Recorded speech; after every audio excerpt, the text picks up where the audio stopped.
Hello बच्चों, तो आज हम लोग इंपॉर्टेंट न्यूमेरिकल्स लगाने वाले हैं एटम्स का। और ये ऐसे न्यूमेरिकल्स हैं जो अक्सर एग्जाम में पूछे जाते हैं। तो पूरा वीडियो देखिएगा जिससे कि आपको सारे न्यूमेरिकल्स अच्छे से आ जाएं। और वीडियो पसंद आए तो अरविंद एकेडमी चैनल को आप सब्सक्राइब भी कीजिएगा। चलिए चलते हैं, स्टार्ट करते हैं। तो न्यूमेरिकल्स इन 20 मिनट्स और चैप्टर 12 है एटम्स।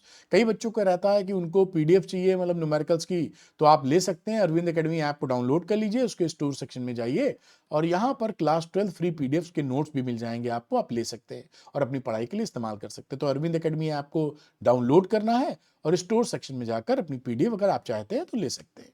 चलिए पहला न्यूमेरिकल देखते हैं। तो ये जो क्वेश्चन है, a difference of 2.3 electron volt separates two energy levels in an atom. दो एनर्जी लेवल्स के बीच के जो डिफरेंस है 2.3 इलेक्ट्रॉन वोल्ट है। What is the frequency of the radiation emitted when the atom make a transition from the upper level to the lower level। कह रहा upper level से लोअर लेवल में आएगा तो कितना फ्रीक्वेंसी का रेडिएशन ये निकालेगा। ये देखिए, ये अपर से लोअर लेवल जैसे जा रहा है तो कितना ये एमिट करेगा। तो ये डेल्टा ई की वैल्यू है 2.3 इलेक्ट्रॉन वोल्ट। ये इन्होंने डिफरेंस यहां पर अपने को दे रखा है। अब ये 2.3 इलेक्ट्रॉन वोल्ट का हमने जूल में चेंज कर लिया पहले। तो 2.3 इंटू 1.6 इंटू 10⁻⁹ जूल। तो ये जूल में डेल्टा ई की वैल्यू आ गई। हम जानते हैं कि जो फोटोन रिलीज करेगा वो एच न्यू के बराबर करता है। तो डेल्टा ई की वैल्यू एच न्यू के बराबर हमने डाल दी। डेल्टा ई यहां से पता है, एच प्लैंक्स कांस्टेंट पहले से मालूम है, फ्रीक्वेंसी हमारी निकल आएगी। तो न्यू की वैल्यू हो गई delta E upon H. Delta E यहां से रख दीजिए 2.3 इंटू 1.6 इंटू 10⁻⁻⁹ और ये प्लैंक्स कांस्टेंट हो गया 6.6 इंटू 10⁻34। अब सिंपली इसको सॉल्व करना है। सॉल्व करेंगे, ये वैल्यू आ जाएगी 5.6 इंटू 10⁻14 हर्ट्ज। तो इस सवाल में जो एमिट होगी रेडिएशन, उसकी जो फ्रीक्वेंसी है वो 5.6 इंटू 10⁻14 हर्ट्ज होगी। बहुत ही बेसिक सवाल था, आप सिंपल ये पकड़े रहिएगा, एच न्यू। इस पे सवाल आपके यहाँ एग्जाम में आते हैं। हमें नहीं लगता कि गलती के कोई चांस है। अगर आप गलती करना ही चाहें तो बात अलग है। अगला देखते हैं। The ground state energy of hydrogen atom is -13.6 electron volt. Ground state का मतलब होता है कि n बराबर 1 में चक्कर लगा रहा है। What are the kinetic and potential energy of the electron in this state? This is important। ये सवाल ऐसे बड़े पूछे जाते हैं। अब देखिए, ये एक रिलेशन होता है, that is very important relation for you, कि जो टोटल एनर्जी होती है किसी इलेक्ट्रॉन की, वो काइनेटिक एनर्जी के माइनस के बराबर होती है, पोटेंशियल के आधे के बराबर होती है। अब यहाँ पे एनर्जी आप ग्राउंड स्टेट में 13.6 होती है। एक फॉर्मूला तो आप वैसे भी जानते होंगे, -13.6 अपॉन n स्क्वायर। ये हाइड्रोजन एटम के लिए upon n square electron volt. ये फॉर्मूला तो आपको याद भी रखना रहता है। खैर, यहां पर इन्होंने दे भी दिए। अब यहां पर आप देखिए, काइनेटिक एनर्जी की बात की रही जाएगी तो काइनेटिक का इस रिलेशन से देखिए माइनस ई के बराबर है। तो माइनस रखा, ई की जगह -13.6, तो +13.6 इलेक्ट्रॉन वोल्ट। कभी भी काइनेटिक एनर्जी को माइनस में मत लिख देना कहीं, क्योंकि काइनेटिक एनर्जी हमेशा जीरो या उससे बड़ी होती है। क्योंकि हाफ एम वी स्क्वायर में कोई भी टर्म निगेटिव नहीं हो सकता, ना मास ना वेलोसिटी का स्क्वायर, स्पीड का स्क्वायर जो भी है। ठीक, तो हमेशा ये कहानी होगी इस तरह। पोटेंशियल एनर्जी की बात की जाए, U है 2E के बराबर। तो 2E, 2 रखा, E की जगह -13.6, इससे मल्टीप्लाई किया तो -27.2 इलेक्ट्रॉन वोल्ट। ये आंसर आ गया। तो देखिए, ये कितना आसान सवाल है। अदरवाइज अगर इस रिलेशन को आप इस्तेमाल नहीं करेंगे तो ये गोल गोल घूमेगा और सवाल सही तरीके से निकलेगा नहीं। चलिए आगे चलते हैं। The radius of the inner most electron orbit of a hydrogen atom is 5.3 into 10⁻⁻11 meter. ये बोर्स रेडियस बोलते हैं, वही है ना, रेडियस बोल रहे हैं ना, हाँ वही बोर रेडियस लिखी हुई है, 0.53 एंगस्ट्रॉम जो होता है। What are the radii of the n बराबर 2 एंड n बराबर 3 ऑर्बिट। अभी निकालते हैं। तो देखिए, एक रिलेशन आप यहां याद रखिएगा जो हाइड्रोजन एटम के लिए मैं बता रहा हूं। Rn का रिलेशन होता है n square into r naught से। ये ध्यान रखना, ये हाइड्रोजन के लिए है बेटा। अगर कोई और एटम है तो Rn बराबर n square r naught upon Z, इससे निकालोगे। अधिकतर आपको हाइड्रोजन की बात पूछी जाती है, वो आप बोर्ड्स में, तो ये पकड़े रहिएगा। अब यहाँ पे बोर रेडियस आर नॉट तो दे रखी ये वैल्यू, अब यहाँ पर आर नॉट जो दे रखी थी 0.53 एंगस्ट्रॉम, या इसी वैल्यू को हमने यहाँ पे कॉपी कर दिया। अब n बराबर 2 पे निकालना है, तो ये रिलेशन जो होता है, जो मैंने यहां भी लिखा आपके लिए, यहां n की वैल्यू 2 पुट कर दो, तो R2 की वैल्यू हो गई 2 का स्क्वायर, n की जगह 2 रखे और 2 का स्क्वायर 4 आ जाएगा, इंटू आर नॉट, तो 4 इंटू 5.3 इंटू 10 की पावर -11, ये वैल्यू हो गई 2.12 इंटू 10 की पावर -10।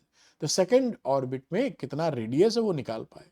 थर्ड के लिए इसी में 3 रख दो, तो 3 का स्क्वायर मतलब 9 रख देना होगा, तो R3 की वैल्यू होगी 3 का square into r naught, 9 into r naught, तो ये 0.53 को 9 से मल्टीप्लाई कर दो, तो 9 इंटू 5.3 इंटू 10 की पावर -11, ये 4.77 इंटू 10 की पावर -10 मीटर आपका आंसर आ गया। बढ़िया, अगला सवाल करते मेरे ख्याल से समझ गए होंगे।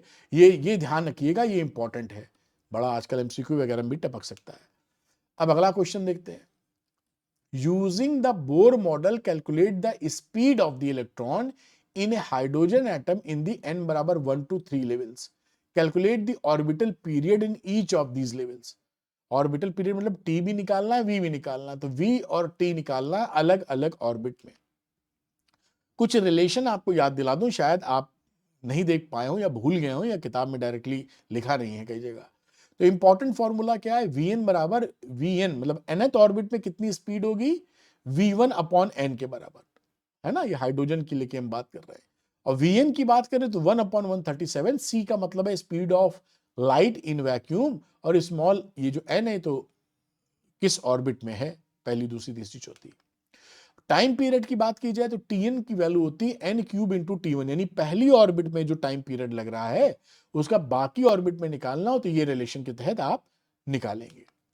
अब हम V1 की बात करते हैं 1, तो ये n की वैल्यू 1 पुट कर दो, तो आ जाएगा C अपॉन 137, तो C की वैल्यू होती है 3 इंटू 10 की पावर 8, नीचे 137, सॉल्व किया 2.18 इंटू 10 की पावर 6 मीटर पर सेकेंड। ये देखिए 1 3 ऑर्बिट में पूछा है, तो ये n बराबर 1 2 3, तो 1 में ये हो गई। अब हम 2 में निकालने गए, तो 2 में निकालने में यही फॉर्मूला, इस फॉर्मूले का इस्तेमाल कर लो, V1 अपॉन नीचे 2 लिख दो, इसका आधा, तो 2.18 इंटू 10 की पावर 6 अपॉन 2, तो 1.09 इंटू 10 की पावर 6 मीटर पर सेकेंड। अब हम थर्ड की बात करेंगे तीसरे ऑर्बिट में, तो V1 अपॉन 3, तो 2.18 इंटू 10 की पावर 6 अपॉन 3, तो वैल्यू आ जाएगी 0.729 इंटू 10 की पावर 6 मीटर पर सेकेंड। ये देखिए तीनों वेलोसिटी स्पीड आप n बराबर 1, n बराबर 2, n बराबर 3 में निकाल पाए। अब आप टाइम पीरियड की बात करते हैं, जैसे थोड़ी जगह चाहिए तो अलग आ गए। अब यहां पे देखिए orbital period of electron in bore radius, bore radius का मतलब है n बराबर 1 में, तो ये 2 पाई r1, भाई ये जो चक्कर लगा रहा है पूरा speed equal to distance upon time, तो time equal to distance upon speed, तो ये डिस्टेंस हो गई 2 पाई r और स्पीड रही v1, तो 2 पाई r1 अपॉन v1, 2 रखा, पाई की वैल्यू रखी, r1 मतलब बोर रेडियस 0.53 इंटू 10 की पावर -10, और नीचे v1 की वैल्यू हो गई 2.18, ये v1 पीछे से निकाली थी वही रख दी है v1, 2.186 इंटू 10 की पावर 6। अब ये टाइम पीरियड आ गया 1.52 इंटू 10 की पावर -16 सेकेंड, ये T1 है। अब T2 T3 भी निकालना है, तो आप रिलेशन का इस्तेमाल करेंगे इसका, Tn बराबर n क्यूब इंटू T1, तो T2 की वैल्यू क्या रही 2 क्यूब इंटू T1, 2 क्यूब का मतलब होता है 8, 2 इंटू 2 इंटू 2, तो 8 इंटू T1, और T1 देखिए है ना, और 8 से मल्टीप्लाई कर दिया, तो 1.22 इंटू 10 की पावर -15 सेकेंड। T3 की बात करते हैं, टी क्यूब यानी 3 का क्यूब इंटू T1, तो ये 27 इंटू T1, 4.10 इंटू 10 की पावर -15 सेकेंड, ये दूसरी कहानी होगी। ये देखिए मतलब सॉल्व हो गया, जो हमने देखी V1 V2 एंड V3 भी निकाल लिया है, और यहाँ T1 T2 और T3 भी निकाल दिया। तो ये सवाल इंपॉर्टेंट, क्योंकि मान लीजिए एनसीईआरटी का सवाल एग्जाम में आए तो आप गोल गोल घूमते ना रह जाएंगे, ये आउट ऑफ सिलेबस आ गया, ऐसी फीलिंग ना आए, क्योंकि ये कहीं पर डायरेक्ट एनसीईआरटी में लिखा हुआ फॉर्मूला आपको नहीं दिखेगा, इसलिए पकड़ना जरूरी है आपको। खैर, in accordance with the Bohr's model, ठीक, find the quantum number, quantum number मतलब n पूछ रहे हैं, that characteristics the earth revolution around the sun in an orbit of radius this one with orbital speed this one। ये कह रहे हैं कि जैसे इलेक्ट्रॉन न्यूक्लियस का चक्कर लगाता है तो एन निकालते हैं बोर मॉडल के हिसाब से, वैसे ही पृथ्वी जो चक्कर लगा रही है सूरज का, वो निकाल के बताओ किस ऑर्बिट में चक्कर लगा रही होगी। तो according to Bohr quantization condition angular momentum of each earth around sun, तो एंगुलर मोमेंटम जो अर्थ का है अराउंड द सन वो NH/2 के बराबर होना चाहिए, यही बोर साहब बता गए। तो n की वैल्यू क्या हो गई 2 पाई इंटू mvr/h। अब यहां 2 इंटू 3.14 मास रख दिया अर्थ का और स्पीड रख दी, दे रखी यहां पे इसे वैल्यू, आपको घबराना नहीं है, और आर भी जो दे रखी है वो भी आर यहां पुट कर दी, ये रेडियस 3 इंटू 10⁴ ये दे रखी है, और प्लैंक्स कांस्टेंट रख दिया 6.6 10⁻34। सॉल्व किया तो 2.57 इंटू 10⁻74 पावर ये आंसर निकला। तो ये आपका क्या हो गया क्वांटम नंबर, ये क्वांटम नंबर की कहानी हो गई। और इतनी ये बड़ी वैल्यू आती है कि आप देखेंगे कि इसलिए जो क्वांटाइजेशन कंडीशन है अर्थ के लिए एप्लीकेबल नहीं हो पाती, क्योंकि 10⁻74 देख रहे हैं आप, मतलब गिनते गिनते परेशान हो जाइएगा, मतलब बियॉन्ड मेजरमेंट वाली सिचुएशन है। किसी चीज को नापने जाएंगे तो मैक्सिमम 10⁻30 तक या 36 तक ही नाप पाते हैं। तो द रेडियस ऑफ, अभी अगला क्वेश्चन देखते हैं। The radius of the innermost electron orbit of a hydrogen atom is this one। ये बोर रेडियस की बात कर रहे हैं 5.3 × 10⁻11 मीटर। कैलकुलेट इट रेडियस, ये वही बहुत सरल सवाल है, बोर्ड में आया हुआ है, ये PYQ है, n बराबर 3 में। तो ये रिलेशनशिप हम ये जानते हैं, Rn = n² × R0। R0 की वैल्यू थी बोर रेडियस 0.53 एंगस्ट्रॉम, तो R³ कितना हो गया 3² × R0, 9 R0 के बराबर हो गया। अब यहाँ पे 9 इंटू 0.53 इंटू 10⁻10 वैल्यू आ गई दिस वन, ये R3 बोला था, ये निकाल लिया। देखिए कितने आसानी से सवाल हो गया। अब अगली बात, the total energy of an electron in the first excited stage. जब भी फर्स्ट एक्साइटेड बोलेंगे तो n की वैल्यू 2 होती है, ध्यान रखिएगा।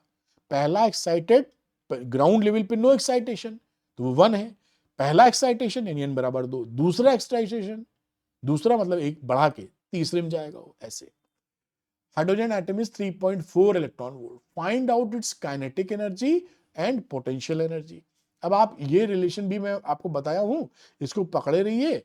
Total energy of an electron is equal to minus kinetic energy बराबर पोटेंशियल एनर्जी का आधा।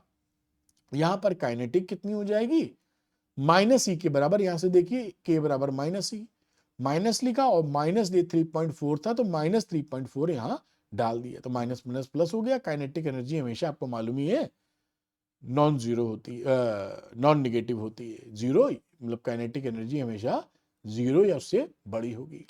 पोटेंशियल एनर्जी की बात करें तो 2E के बराबर हो जाएगा, ये 2 रखा, E की वैल्यू हमने पकड़ी ये -3.4 और ये वैल्यू हो गई -6.8 इलेक्ट्रॉन वोल्ट, ये वैल्यू यहाँ पे हो गई। और ये देखिए यहाँ पे सवाल हो गया। तो इस तरीके से सवाल आप बनाइएगा काइनेटिक पोटेंशियल के लिए रहने के लिए, ठीक। ये देखिए फर्स्ट एक्साइटेड स्टेज का बना है 3.4, तो यहां पर समझना कि जो एनर्जी है वो -3.4 है, उतनी गैप तो आपको देना पड़ रहा है, ठीक है। अगला क्वेश्चन देखते हैं बेटा, लिखा है a narrow beam of protons each having 4.1 MeV energy is approaching a sheet of lead Z बराबर 82, और कौन प्रोटॉन जा रहे हैं।